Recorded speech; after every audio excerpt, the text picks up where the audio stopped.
Hey, I am live. Um, I didn't send out any notifications, so there should be a few minutes before people get here. Um, but yeah, how's everyone doing tonight?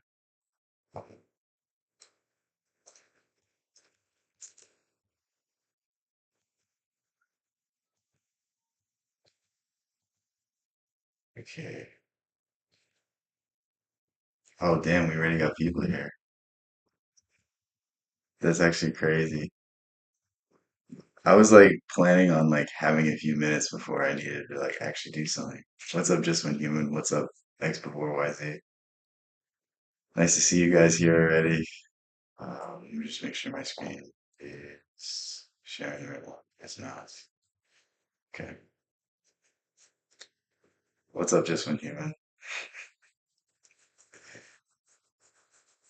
Damn, this is weird. I've never had people hear this early. At least for one of these. Um, Obviously for the other ones I've had people. Let me fill my water for like 2 seconds. I'll be back in a second.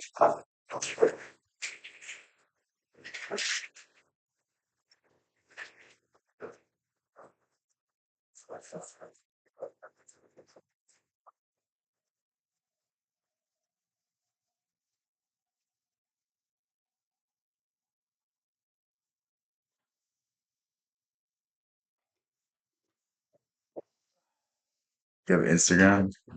Why does it matter?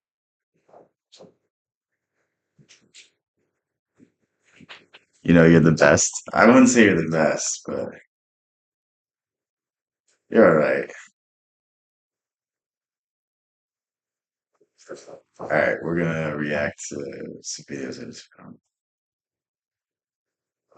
Oh my God.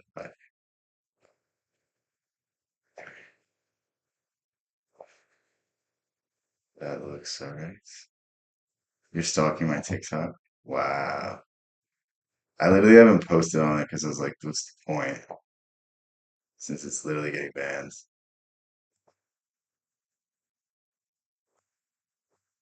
Let's see how this looks. Okay, this looks. All right. Today we're gonna talk about Young. I've been interested in Young lately. Um, where is it? Somewhere around here. I've been meaning to read this book by him. I've had it for like a year at this point. I just haven't gotten to it. Damn, it's falling. This is one of like his more, I don't even know if it's famous, but it was released after his death. And I've just wanted to read this forever. And it's probably going to be pretty soon, hopefully. But yeah, UFC 311 is happening right now.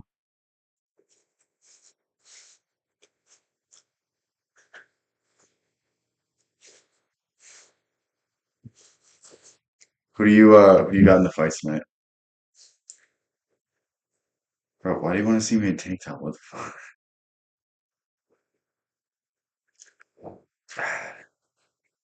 I was kind of happy that all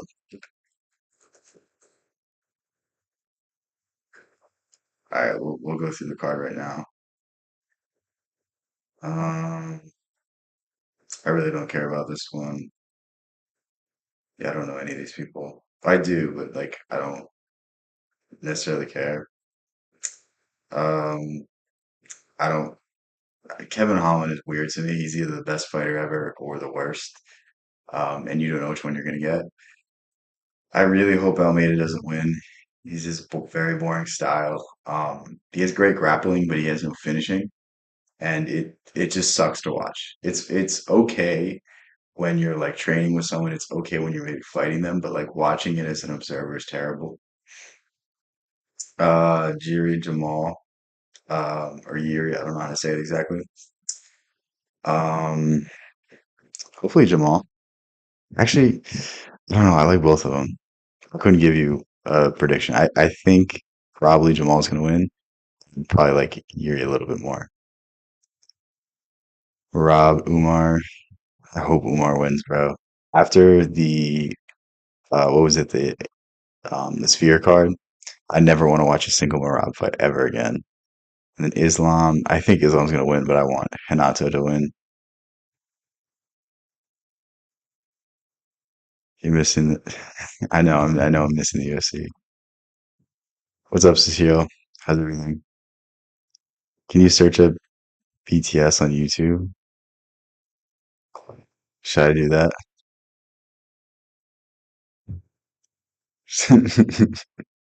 No, I'm not searching that up. Was written and narrated by Eternalized. Why did you think I died? What?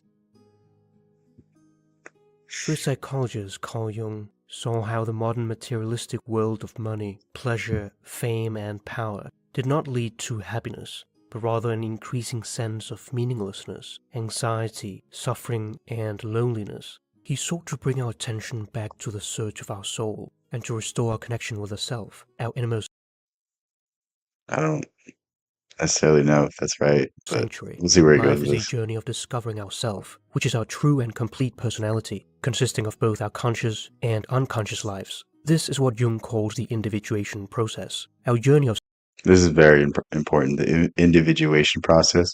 I'm not sure if he's going to explain it fully or in depth, but basically the individuation process is like going out and trying things, going out and trying to fulfill every aspect of yourself. Like if you've always wanted to try something, go out and do it. If you're a thrill seeker, go out and thrill seek. If you want to train jujitsu, go train jujitsu. If you want to go to the gym, go to the gym. Like finding ways to find fulfillment and, scratch that itch before it's too late because like there's a part of yourself that will grow to resent yourself if you never even try. Like there's always that person that was like, well, I could have been something in high school, but I never, my coach didn't like me. I could have had this. I could have had, you know what I mean? We all have that like uncle, that relative, that person we knew that, is still living in high school. And this is really similar to this idea. The live stopped.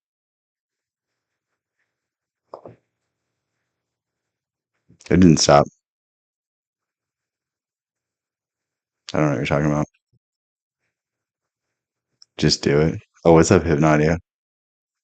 Nice to see you back. I kind of want Marab to win. Umar just, yeah, yeah.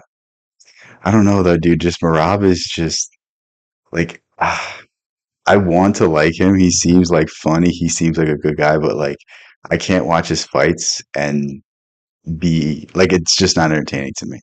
It's not that I don't like grappling. It's just like, he just grapples for position and doesn't try to finish you. There's no intention behind it except for just holding you down. That's what it seems like to me. Maybe it's different. Maybe he's working for something, but it doesn't look like he's working for anything to me. It looks like he's stalling. psychological maturation. It is the indestructible foundation that supports us when we can no longer support ourselves, like a rock that the waves keep crashing over, standing unmoved despite the raging of the sea.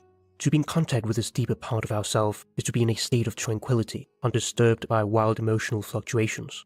The goal in life is not perfection, but wholeness. For Jung, there are two stages of That's very important. Everyone thinks that like the pursuit of happiness is the pursuit of perfection, but it's not. It's accepting your flaws. It's accepting your flaws and seeing both the good and the bad with them. You had me up at two in the morning. Damn. life I'm that are part sorry. of individuation. Okay. I was trying to stream earlier, but like I just didn't have any sort of motivation. I didn't feel like it was going to be good. So that's why it took me so long to start streaming. Otherwise, I really did want to stream at like 2 or 3. I'll probably stream a lot earlier tomorrow. If I get up on time, but like I don't know, I've just felt weird lately. It's not like it's not like a sickness. It's not like I'm like under the weather. It's just like I don't feel like I can give the best version of myself, which I'd rather do that than, half-ass it.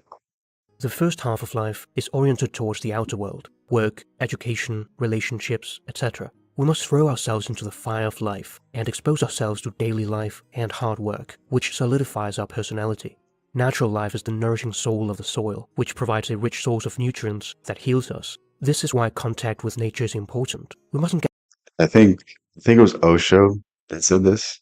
Basically said that Carl Jung's ideology is trying to confront the unconscious and become friends with it, whereas the Western mindset is or I mean, the Eastern mindset is to destroy it.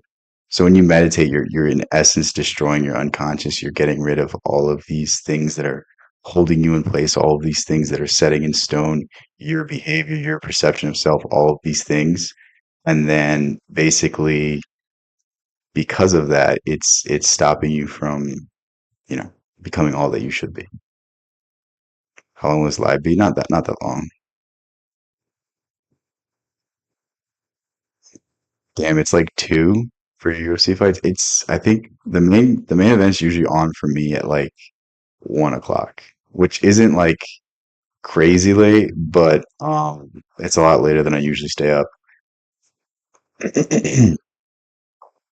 Get lost in abstract thinking to the detriment of practical life. It is the body, the feeling, the instinct which connects us with the soil. In his old age, Jung continued to value this way of life. He wrote, "I have done without electricity and tend the fireplace and stove myself. Evenings, I light the old lamps. There's no running water, and I pump the water from the well. I chop the wood and cook the food. These simple acts make man simple, and how difficult it is to be simple." How difficult it is to be simple. It's very inspiring to see like someone as smart as him, someone as successful as him, understand that like the hustle bustle of life really isn't worth it. It's all about simplicity. It's all about, doing just the bare minimum and finding joy in that. Like I think Camus said it best when he said basically you have to imagine Sisyphus as the rock is falling back down, he's smiling. You have to be able to see the fun, see the joy in the monotony of things. This anchoring in reality is a prerequisite for the second half of life, where our focus shifts to our inner world, our quest for individuation. And this is the phase of life Jung is mostly concerned with, the realm of the unconscious. The world of the inner life is as infinite as the world of the What are you talking about? outer life. Man lives in two worlds. Many people, however, have neglected this part of themselves and only remain half alive. They are unprepared by the natural transition into the second half of life and fall into a midlife crisis because they have not learned to align both worlds. When we are confronted with the real and Like for a easy perspective, the conscious is like 10% of your head, the unconscious is like 90%. So like no matter what you do in your conscious brain, it's really hard to overcome everything beneath the surface shaping you. I know this is very simplistic, but it is 1,000% accurate. And like, don't be hard on yourself when you're making changes now, when you're trying to do something now, and it doesn't solidify, it doesn't become actually there. You just have to build and build and build and build, and eventually your unconscious will become your conscious. crushing problems of life, we desperately search for our soul. We realize that the values we have learned from society provides no help to us. Conformity is the great destroyer of selfhood. The opposite to courage in our society is not cowardice, it is conformity. We are often persuaded to take the apparently easier road of merging with the crowd and forgetting ourselves. It requires courage to stand against the crowd. A person can be The opposite of courage is not cowardice, it's conformity. Damn, it's a pretty good quote. I think if you take away one simple principle from Jung, it would be um, every facet of society, everything that you're engaged in takes a little piece of you away from yourself, and it's finding that person that you were born to be and expressing that person. It could be something so simple as like you draw a little bit every day, you write a little bit of poetry, you do something that hits every part of yourself. Like I mean, this is something I've really been focusing on like recently. Like every single day, I try to find a expressive element, something that's not just like cut and dry, something that is interpretive, some sort of creative outlet. And it's really, really helped me because I felt like for the longest time in my life, it's always been like I go to class, I go to work, I do whatever it is that I'm doing, and I sit there and I feel just like I'm wasting my time because there's no creative expression. There's nothing except just look at this spreadsheet, fill this in, do this, do that. Like it's so set in stone. It's so boring, and simply that has just gone such a long way for me. Please search BTS. No, I'm not. Isn't that just K-pop? I'm not searching fucking K-pop right now. surrounded by a crowd of people and yet feel completely alone because he's alienated from himself. The search for the soul is a solitary task, and when we avoid the soul, it keeps on stirring, it disturbs us, makes us restless, and gives us no peace. However, these problems are important. They are incentives for us to undertake soul work. Without the trials and tribulations of life, we aren't likely to summon the determination to overcome the indifference of daily life. People will do anything, no matter how absurd, to avoid facing their own soul. The gate People do everything to avoid facing their own soul. If that isn't true. BTS means behind the scenes. No, she means BTS as in like the band, I think. She's like a K-pop stan. I'm not even joking. If you think I'm joking, I'm not. I wish I was this funny. What is N-dubs? What is that? I don't trust you. Whatever you're doing. What is it though? I don't know what it is. See, that's why I'm hesitant. If I don't know what it is, I'm probably not going to look it up simply because that leads to destruction is broad, and many enter through it, but the gateway to peace is narrow, and none may enter save through affliction of the soul. It is wise to nourish the soul, otherwise you'll breed dragons and devils in your heart. Every psychic advance of man arises from the suffering of the soul. every psychic advance. Your thoughts on TikTok ban? The thing about the TikTok ban is there's a lot of people speculating it's not going to happen since Trump is being inaugurated tomorrow, which we could see because it's an easy winning issue for him. It's not a very popular thing to do. There is the argument of national security, but it's also like, what are these other corporations doing with our data? I'm sure they're not sharing it with other people for money. I'm sure they're not selling it. You know what I mean? It's like the data security really isn't as big of an issue unless you apply it across the board. I really think it's Google, Meta, all the other corporations, X, any sort of social media, any sort of online platform is losing AdSense, ad dollars, whatever it's called. They're losing advertisement because it's so cheap to advertise on TikTok. So there's that, and then TikTok's also not necessarily. I'm sure there are some controls on it, but it's not regulated the same way because it's not a U.S. corporation. It's not censored the same way. It doesn't adhere as well as the other social media apps. So I think it's really a Trojan horse. And I mean, if you don't like TikTok, just don't use it. It's a bad precedent to start for a company to be banned simply because it's from another country. Um, that's a very slippery slope. But again, you know, it is what it is. I see good things, bad things in every piece of legislation. I think it could be a good thing if it's applied correctly, but I don't want to give any sort of deference to the American government over free speech issues. So they're a shitty old school hip hop crew. Yeah, thank God I didn't. Thank God I didn't look them up. Mr. Breast. Why'd you spell it that way? I mean, he could buy TikTok. I just don't think it would be like he would own like 1 or 2% of it. That's what it would be. If he did. I would see companies backing him because, I mean, he partnered with Amazon for an entire show. Have you seen the budget? Have you seen the production level on that? Like, I'm sure someone would get behind him. Someone would use him as the face of TikTok just to bring in the like younger crowd, make it more pleasing. But I don't know. Mr. Beast is in there's some rumblings of trouble. So who knows? Embrace your grief, for there your soul will grow.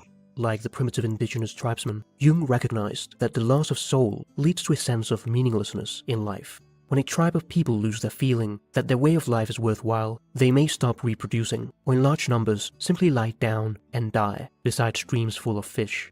Food is not the primary nourishment of man. In place of our current banal life, Jung would ask us to embark on a great adventure of self-knowledge, which comes upon investigating.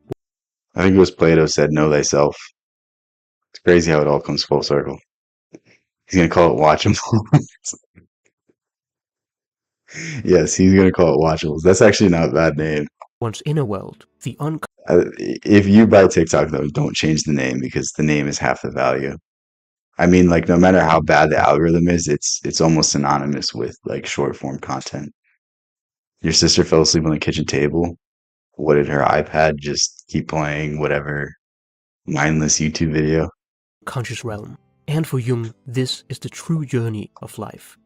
Without the soul, the body is dead. And without the body, the soul is unreal. The soul is the home of our supreme values. Dreams are the guiding words of the soul. We must carry them in our heart and go back and forth over them in our mind, like the words of the person dearest to us. The dream is a little hidden door in the The soul is the home of our supreme values. Damn.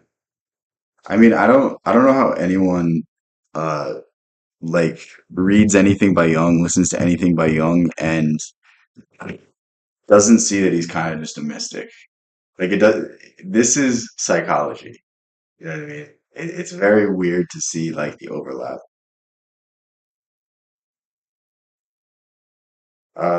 What is L?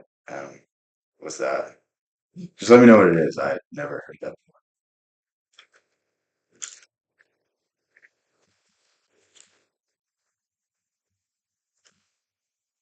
innermost and most secret recesses of the soul, opening into that cosmic night which was psyche long before there Duolingo's was any threatening you. ego Good. consciousness. Apart from dreams, If Duolingo doesn't keep threatening you, I'm gonna start. Jung developed the technique of active imagination, where you have a dialogue with different parts of yourself that live in the unconscious. It is similar to dreaming, except that you are This is so active imagination is very weird. It's when you're playing back. Think of those times when you're playing back different memories and you're like, why am I thinking about this? And then it clicks, and then you're like, oh my God, this is why I always act like this when this happens. Oh my God, this is why I always do this. That's active imagination. It's you like delving into your unconscious and trying to make sense of it. It's something I did my entire life, but I never really understood. And like, think of those memories that continually play in your head when you're doing something like out of the blue. This is active imagination. Obviously, there's states where it's really intense. So like, sometimes I'll zone out and I'll be like, "Whoa, why was I doing this?" And I'm like, "Oh, it's just active imagination." But yeah, large language model. What do you mean they're using Well, they're analyzing cases, they're analyzing case law with it. What are they doing with it? fully awake and conscious during the experience. He discovered Or are they searching cases for specific keywords to try to find exactly what they're looking for? Like just like a better query system, is that what you're saying? this technique when he experienced the dark night of the soul, or what he calls his confrontation with the unconscious, a midlife existential catastrophe in which he was overwhelmed with visions and plunged into unknown depths. It was The craziest thing about dream interpretations is like when they start clicking, you're like, whoa, where is this coming from? It's a thought you haven't thought about for 10, 15 years. It's something that you barely remember that the repressed memory just comes through. I really like I don't like sometimes I don't like dream analysis because it tells you stuff you don't necessarily want to know always. Swinging by to drop a leg and say hi. What's up, fluffy kitty? How's everything? Wow, saying bye already. That's crazy. How could you? It's the worst mod I have. Guys, should I take away her mod? In a Gen Alpha? I don't know. I don't care about this stuff. So stupid. was as though he experienced a psychological death, and he decided that outer death is better than inner death. For that reason, he turned away and sought the place of the inner life, and thus began his search for his soul. This led to one of the greatest contributions to mankind, the Red Book. Jung wrote, my soul, I guess I have to read this next. It's been, I've literally had this with me for like a year now, and I really wanted to pick it up. Dream analysis is a scam. Okay. Well, I don't know what to tell you that. Oh my God, where are you? Do you thank you. hear me? I'm I glad you'll speak, support me even I if I take call away your you. mod. Are you there? I have returned. I am here again. I've shaken the dust of all the lands from my feet, and I've come to you. I am with you. After long years of long wandering, I've come to you again. There is only one way to the soul, and that is your way. There Read is that only one next. salvation, and that is your I salvation. so the next thing I'm gonna read is Walden, and I'll read it after that. I don't I have to read Walden. I've been like carrying it around with me, and I've been like wanting to pick it up, but I was trying to get through this book, The Intelligent Investor. But I finished that what yesterday, I want to say. So once I get through Walden, which it's only like 300 pages, there's no scientific data saying it's a real thing, bro. Are you okay? Do you want to know who invented dream analysis? Because like this is not an argument you want to make. Dream analysis was invented by Sigmund Freud, who was the father of psychology. Prior to psychology, the only sort of mental health help you would have gotten was hypnosis. Like dream analysis is truly the foundation of everything. There might not be science behind it, but your dreams unlock your unconscious, and if you can make any sort of sense out of it, it gives you the indication on what you have to fix. Now, how much you can understand of it, how much you can actually interpret from it, we can debate that, but like saying that it's not, I don't get where that argument comes from. Okay, whatever. Like I just read read Carl Jung and tell me it's wrong. I don't. Okay, if you need a fact that an unconscious exists, then I don't know what to tell you, man. Go read your studies. Go trust the doctors that told you smoking cigarettes was good for you. I mean, like, there's a lot of things that are never going to be proven. Like, how do you understand how you conceptualize consciousness? You know what I mean? We can't make sense of it. We don't know where it derives from, but like, it's there. We all are thinking right now. We're all processing right now. We're all observing information. Like, what? You know what I mean? It's like there's a lot of stuff that can't be determined through science. You had a dream where you killed me? What the fuck? Freud was a doctor? Yeah. But just, like it's just because there's no proof behind it. I don't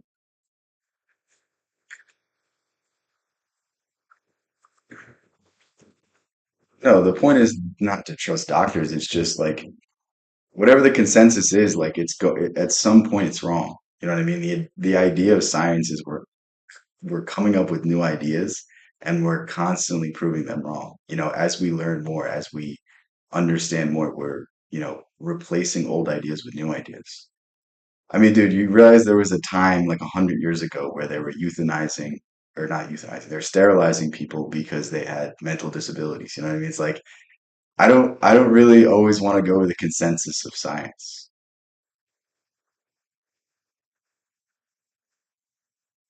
You can't pick and choose which doctors you want to trust. You can. What do you mean? You can evaluate the argument for yourself.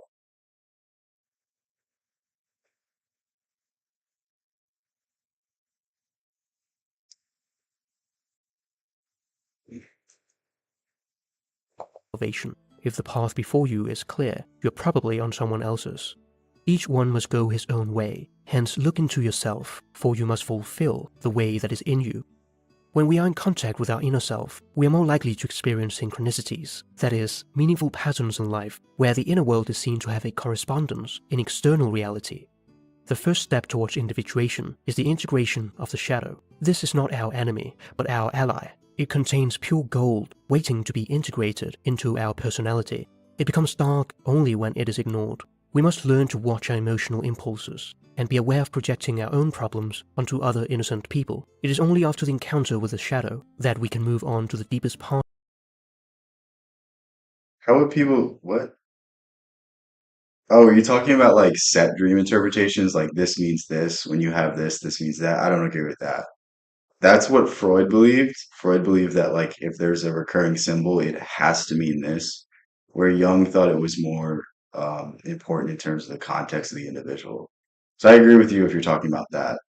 Um, but I mean, to say that dreams aren't related in any way to the subconscious, the unconscious is Part of the that's soul, something I which Jung wouldn't calls disagree the with. anima, the female psychological tendencies in man, and the animus, the male psychological tendencies in That women. These are what this image is horrific. Freud, Young, and News, bro. That's so disrespectful. Don't say that about my hero.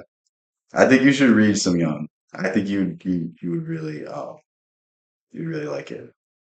I'm telling you, like out of anyone that I've ever read, Young is up there with every single mind. And I mean the ideas he puts forward, like he's putting like pseudo religious beliefs, pseudo spiritual beliefs, and they were accepted by the scientific community. Like to do that is very impressive in my mind.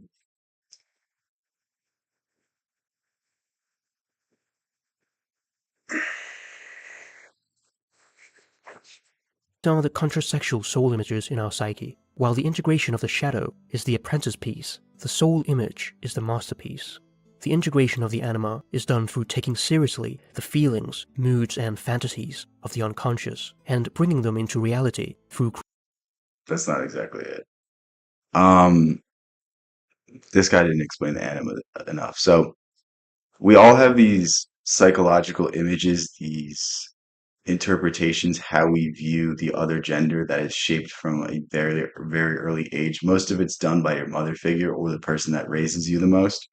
And you begin to associate these traits with the opposite gender. And for a lot of people, they never get out of the stage of like wanting their mother to keep raising them, keep protecting them. And this is why a lot of young men are failing in relationships today. It's the same thing with a lot of females. They're what is it? The animus was shaped by their father or lack of a father or someone that was in their life, and it has a messed up um, influence on their life. And the real cheat code of it is like for most young guys, like their anima is like supportive, it's nurturing, it's this, it's that, and they're looking for this in someone else. They're looking for it in a partner. But the truth is, you have to give it to yourself. And it's the same thing with well, it's flipped for women, but for women with a lot of their animus problems is like they don't want to give up their career. They don't want to give up this. They don't want to give up that. But like the truth is, they don't have to give up that masculine side of them. They just have to give the feminine side to their husband, their boyfriend, whatever. creative work, such as painting, writing, sculpture, or musical composition. The anima is the source of life, and when it is not integrated, we feel lifeless and depressed. It enriches our life by making the unconscious contents conscious. And it was really just your female characteristics that you're not like. Everyone has compassion, everyone has empathy, but like for most men, like think of the idea as like, oh, men can't cry in public, men can't do this. It's like, I mean, maybe there's some benefits to it, but it's like those emotions are going to still exist, and if they don't get expressed, they're going to become corrupted and affect you in other ways. I mean, think of like guys that go out to bars and they just want to get in fights. It's because they have pent up emotional energy that usually manifests as anger, usually manifests in some, you know, less than beneficial way. So The animus, on the other hand, is the source of meaning. It gives our unconscious contents meaning in the outer world. It endows a woman with qualities of initiative, courage, objectivity, and spiritual wisdom, avoiding cold and destructive reflections or hidden convictions about how life ought to be, as if stuck in a cocoon of dreamy thoughts, which cuts a woman off from the reality of life. The integration of if anybody's ever been in a breakup and like they're like the girl just becomes like really cutthroat all of a sudden, it's their anima taking over. It's their masculine traits taking over. It's crazy when you think about it. Like I was reading Young and I'm like, wow, like that makes so much sense.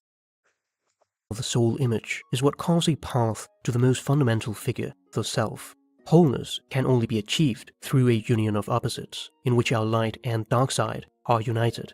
Jung's individuation process is analogous to the great work of the alchemists, where the philosopher's stone is a symbol of the self, which is found within oneself. For Jung, So Young, alchemy, mystery schools such as Freemasonry, all this stuff, Aleister Crowley, it's all about elevating your state of consciousness, and it's really just in some way integrating your unconscious with your conscious.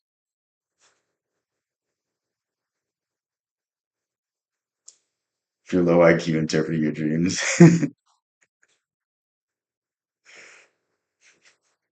Yeah, yeah. It's like with everything. It's like people are going to take whatever it is to justify whatever stupid cause they have. I think that's with most issues. Like, the ideas don't really start off bad, but it's the interpretations that become bad. Jung, the task of alchemy is psychological. It is the art of expanding consciousness, of self-realization. When we have lost our way or do not know what to do with our life, we can only surrender to the higher wisdom of the self. One of the most interesting books I ever read was Psychology and Alchemy by Jung, and it was basically showing you the symbols and the allegorical interpretations that like Sir Isaac Newton was taking, Paracelsus, all these other famous alchemists, and it was basically a pursuit of higher levels of consciousness. It wasn't necessarily the the transmutation of lead to gold. It's the transmutation of your soul, of your spirit to something higher. Actualization knows nothing. A constant inner companion through life. Jung did not see himself as a healer, but as someone who could guide you to heal yourself. The cure ought to grow naturally out of the wounded individual. This search for ourselves allows for empathy, mutual understanding, and a desire to become an ally in other people's journey. One of the difference, like the biggest differences between Freud and Jung was willing to admit his flaws, whereas Freud wasn't willing to subject himself to psychoanalysis simply because he wanted to be seen as an authority figure and he didn't want his authority to be questioned. So he'd rather be wrong and, have unresolved issues with himself than actually, you know, open himself up to any sort of criticism. He was never psychoanalyzed by anyone in his entire life, which is like, isn't it weird that you invent something and you don't allow it to happen to you? What is that? That's man that talks a lot about projection. That's something there. Yeah, he really is a shaman without drugs. He really is. I mean, out of any person in the Western world, him, maybe Emerson. Emerson's up there with Jung in terms of integrating the East and Western ideas. Um, but yeah. Journeys towards psychological maturation. Thus, we improve our relationship with ourselves, with others, and with nature. Life is not a problem to be solved, but a mystery to be experienced. We do not require any esoteric knowledge to be in contact with the self. Anyone can take the time to look within, to reflect on life's meaning, to give time and attention to values, interests, and activities that bring joy and fulfillment to one's personal life. Who looks outside dreams. Who looks inside awakes. That's a that's a golden quote. What do you guys want me to react to next? Do you want to do another of these videos?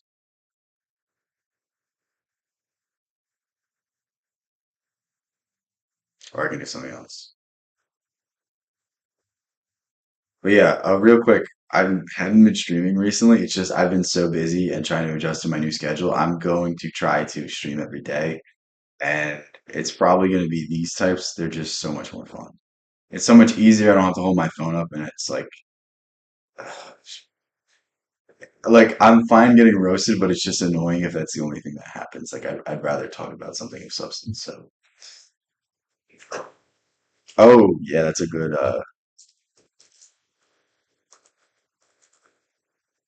I really love this video. So is reformed. And did he make you attend church Oh, regularly? well, that was quite natural. Yes. Everybody went to church on Yes. Sunday. And did you believe in God? Oh, yes. Do you now believe in God? Now,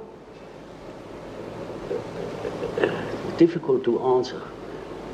I know. Yeah, that's. I'll wear that again. That was pretty like that's one of those like this is probably the most famous clip of him, I would say. This is like damn.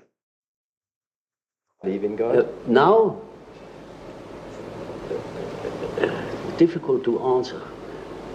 I know. I don't need to believe. I know. Damn. Osho quote.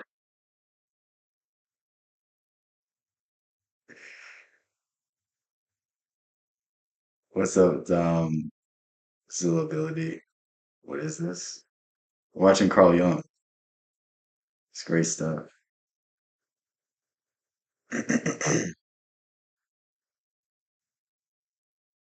Bye, okay.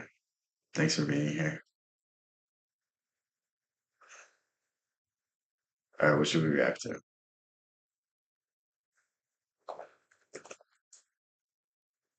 I'm just gonna get copyrighted. It's fine.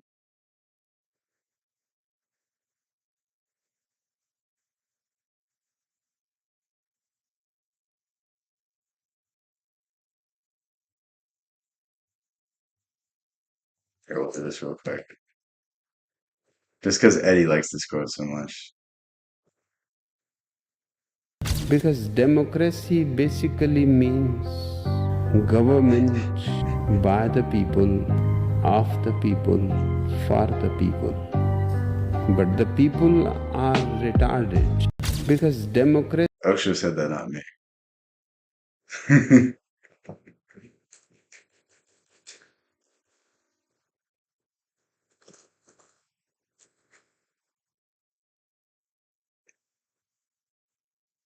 Osho is like if you ever watch an interview of him, he doesn't blink. And he says it's because he meditated so much he doesn't have to blink anymore. It's so funny. That's too loud.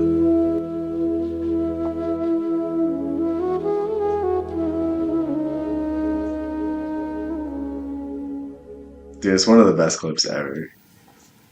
Like I've seen it like 100 times and I still laugh every time.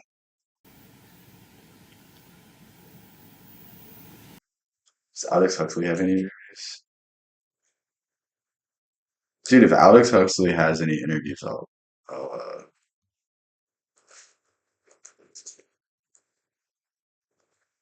we can watch that.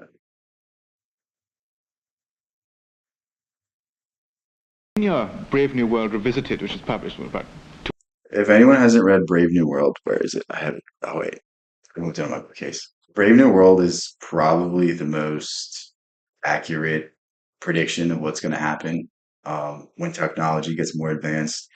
When we get more and more into the social engineering, everyone says like 1984. It's literally 1984, but I mean, it seems to me like the powers that be are doing it through subversion instead of pure force.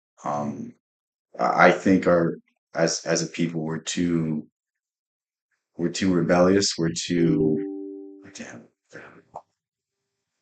Bro, that train is literally so loud for no reason.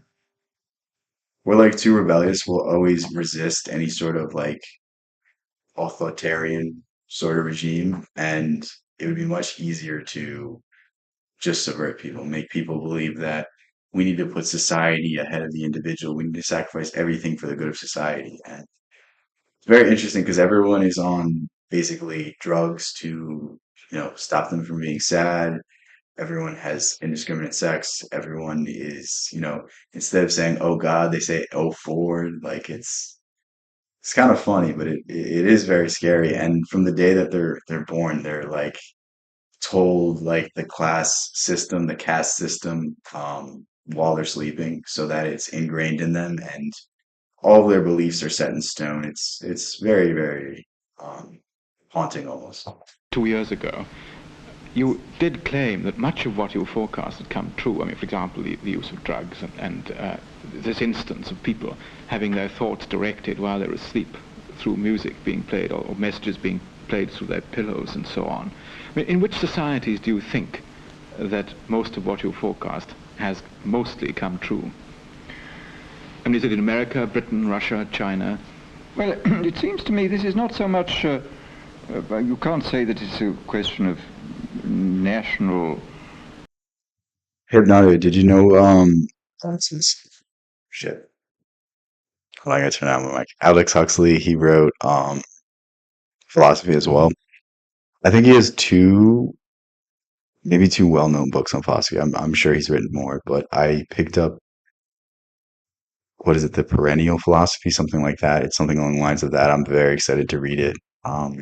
Because you can see his ideas bleed through Brave New World. Um, oh, okay, okay. Those are perceptions. That was the other one I was talking about. peculiarities or even entirely of political peculiarities. I mean, I think when the technological and applied scientific means are developed, they just tend to be used. I mean, I think one can say that the whole history of recent times in relation to science and technology shows that if you plant the seed of applied science or technology, it proceeds to grow, and it grows according to the laws of its own being. And the laws of its being are not necessarily the same as the laws of our being. I mean, hence the Perennial philosophy is good. I read in high school. What's it about? I like read a synopsis of it the other day, but I don't remember. I'm really excited to read it though, because he seems like an interesting guy. I was reading that he like became friends with wasn't Terrence McKenna, it was Timothy Leary, the Harvard professor of psychology, I think, yeah, he was like a researcher at Harvard, and he was very into psychedelics and alterations of consciousness. But Aldous Huxley basically, he's basically like, I can't keep talking to you because you're telling everyone to do it. Like, I don't think you should be prescribing this lead, prescribing this indiscriminately. It's about the underlying spirituality of the human race. Okay. Well, I'm gonna love it. I already know. That's all you needed to say. this sense which so many people have, and which I think one sees in so many societies, this sense that man is being subjected to his own inventions, that he is now the victim of his own technology and the victim of his own applied science instead of being in control of it. How could he be in control of it? Well, this is the problem. I mean, uh, I think Man is a victim of his technology. Think of what social media is doing to us. Think of what it's doing to our attention spans. Think about what it's doing to our mental health. It is seemingly a great invention because it's seemingly keeping the world together, but does it feel like the world's together or more apart? Want to kick an infant? Good for you. Don't do it, please. I don't know what else to say. Same ideas come back and back again. Yes, yes. It's very interesting to see the underlying similarities between every single philosopher, every single mystic, all of these great minds throughout history who have been remembered to today. It seems like there's like one single like thread that goes through all of their ideologies. this is perhaps one of the major problems of our time. How do we make See you, use Hypnotio. of this Have a thing? good I mean, rest of after your night, all, man. this was stated in the gospel. Man, the Sabbath was made for man and not man for the Sabbath. And in the same way, uh, technology was made for man and not man for technology. But unfortunately, the development of recent social and scientific history has created a world in which man seems to be made for technology rather than the other way around. Damn. TikTok getting banned tomorrow. What's your opinion on it? I spoke on it a little bit earlier. I'll go through it again real quick. Um, I would have to look more into it to see exactly what it is. But if it's going through, what would it be, Congress, House of Representatives? I don't know exactly what it's going through. But it seems like if it's legislation, I think it's not a good precedent to set because you don't want foreign companies simply being banned because they're not owned by the U.S. I mean, it's important in terms of free speech to have outside sources, outside influences. Even if you don't go to them, it's still important because it makes the market have to react to it. It makes, the other social media apps try to keep up with them, try to lack some more of their policies when it comes to free speech. So I know TikTok's not great on free speech, but there are some things that you can talk about on TikTok that you can't talk about on other platforms. It's less regulated in some things, so I think it's good. The user data is interesting. But again, I think China already has all your data as it is. If you have Discord, if you have Snapchat, like they already have your data. Sorry to tell you. If you used anything like that, um, if you've bought anything from China, they already have your data. Like You know what I mean? It's like your data's probably already out there, and these U.S. corporations already have it. You know what I mean? It's like it's already out there. I don't necessarily want it going to the Chinese government, but like, what are these other companies doing it with it? Are they following ethics, or are they selling it to someone else? Are they selling it to some, newsletter or this or that? Like, think of how many spam emails you get. Like, your data's already out there. Um, I don't know. I don't know. We'll see. We'll see. This is one of those things that I think can go either way. It depends on exactly how it's applied. And there's even rumors that Trump is going to, I don't know if it'd be an executive action. I don't know if it'd be a veto, or there's some mechanism that he can basically like prolong this and basically keep it open. And I think that would be a good thing for him because let's face it, like it's just a winning issue. Kids, young people, they love TikTok. Like for whatever like crazy people that are going to be against it, like I'm telling you, it's going to win over a lot of young kids. So it's a good winning issue for him. So I mean, we'll see how it's played out. Around. There's pros and cons both ways.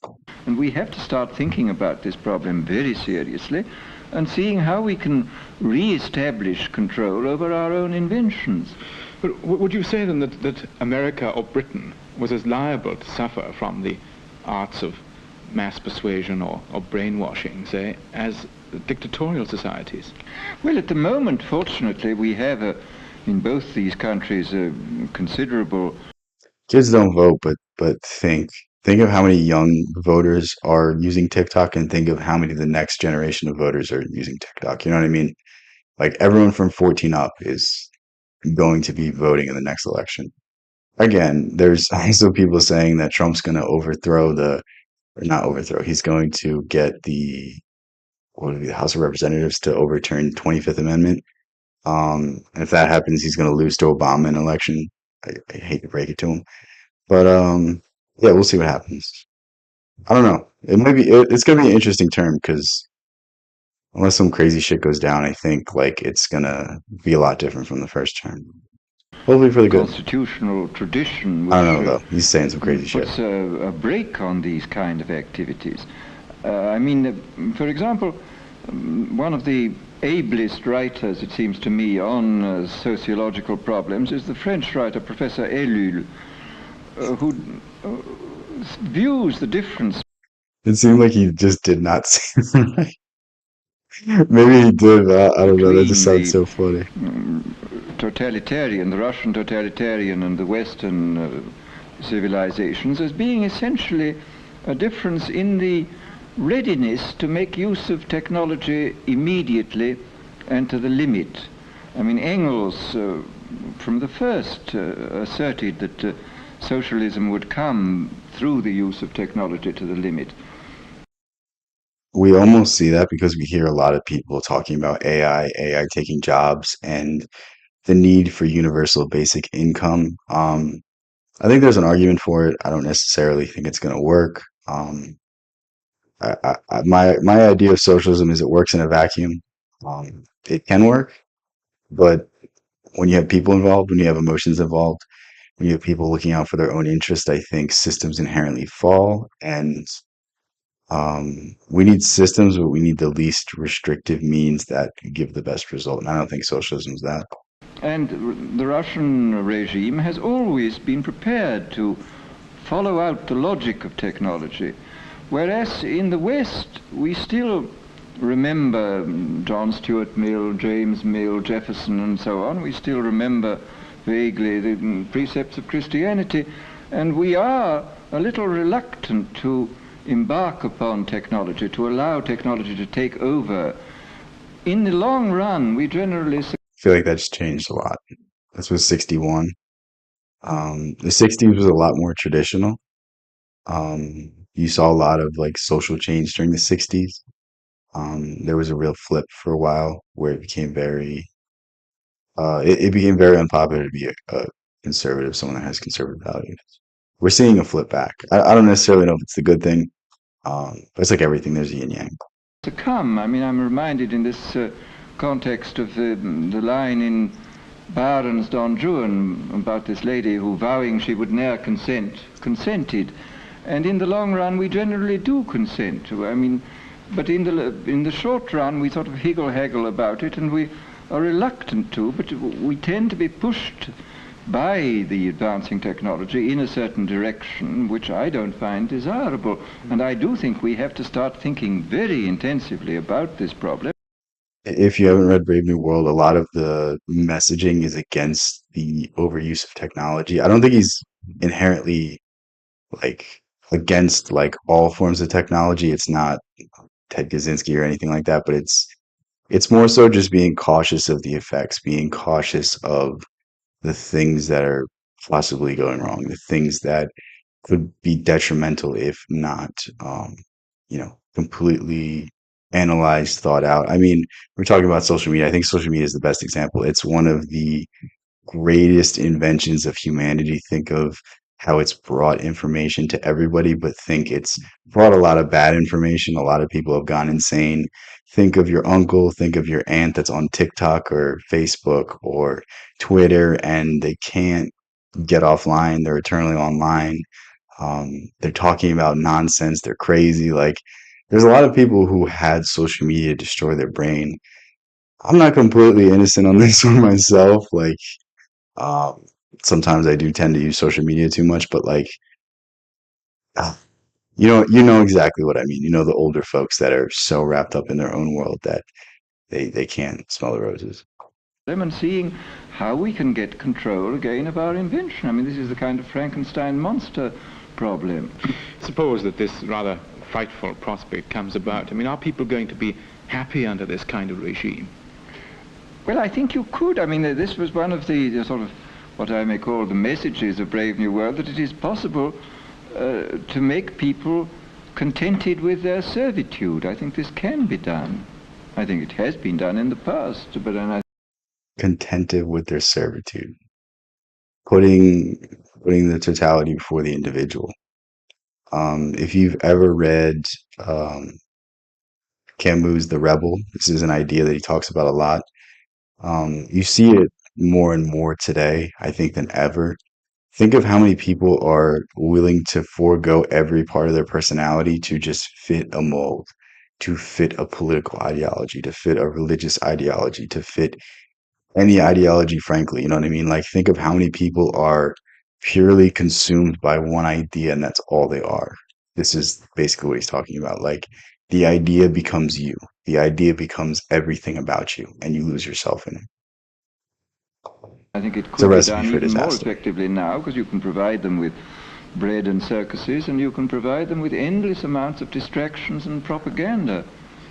This all raises, I think, so just to me anyway, this question of how much one really does value freedom, or really how free one feels oneself to be. I mean, someone like myself, say, was grown up since the war. I mean, do you believe that I am less free than someone who was brought up in the 20s or in the 80s of the last century or in the 18th century? Yes.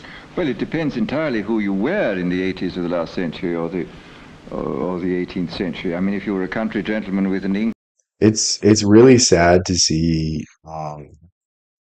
where the progress of this country's gone because I mean obviously there's issues back then, but you could work in a factory, your wife didn't have to work, she could take care of the kids, you had a nice family, nice two-car garage, two cars, like there was a lot of wealth in this country, and now it seems like the restrictions are making it harder and harder to, settle down, to have a family, to do all the things that on a baseline level we were meant to do. We were meant to the two basic functions of existence is procreation and life. We have the life figured out. We don't need to starve. We have housing. We have all these things available to us, but we don't have the opportunities for the other stuff. Again, these are issues that I don't think are easy to solve. I don't think will ever get solved in our lifetime, but it is what it is. you were remarkably free, but if you were a peasant on his estate, you were remarkably unfree. I mean, it seems to me maybe the word freedom perhaps is too vague a term in this sort of context. I think what we have to ask is what sort of a social pattern and what sort of a political regime is best calculated to help the individuals within the society to realize the maximum extent of their desirable potentiality. Yeah, this guy doesn't know about the existence of politicians. I think this is the problem with every single political system is you have politicians, people that have to lie their way into office, people that have to be two-faced to everybody just to benefit themselves. I mean, it's quite obvious I mean, I can't offer that any most of us are solutions to that functioning problem, at so I'm about not one to speak, 10% but of capacity. And that wouldn't it be nice if we could function at 20% instead of at 10%? Do you have any clear idea of how this could be done? I mean, what kind of society it would be? Well, I have ideas. I don't know whether they're valid or not. As a matter of fact, I've just finished a kind of utopian fantasy, which is the opposite of Brave New World, which is about a society in which a serious effort is made. I'll read this book. I don't remember the title of it, but I'll pick it up at some point and review it. To help its members to realize their desirable potentialities. And I've gone into, I mean, this is an attempt. Thomas Sowell says it best. There's no such thing as solutions, there's only trade-offs. No matter what legislation you bring, no matter what new law you enact, no matter what decision is made, it's going to benefit some people and harm others. And we must evaluate if these harms that we're doing to others is, you know, overall not as bad as the benefits gained. And there's no such thing as a perfect society. There's no such thing as perfection. And we just have to do our best to balance the issues and balance the rights and wrongs that we're doing to people. To write what may be called a practical utopia.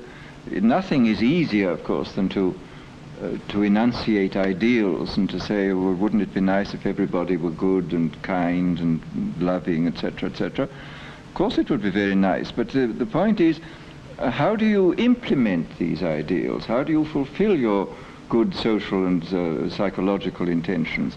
And I think this is the issue with like any sort of like libertarian ideas, socialist ideas, communist ideas. It's like in theory they work.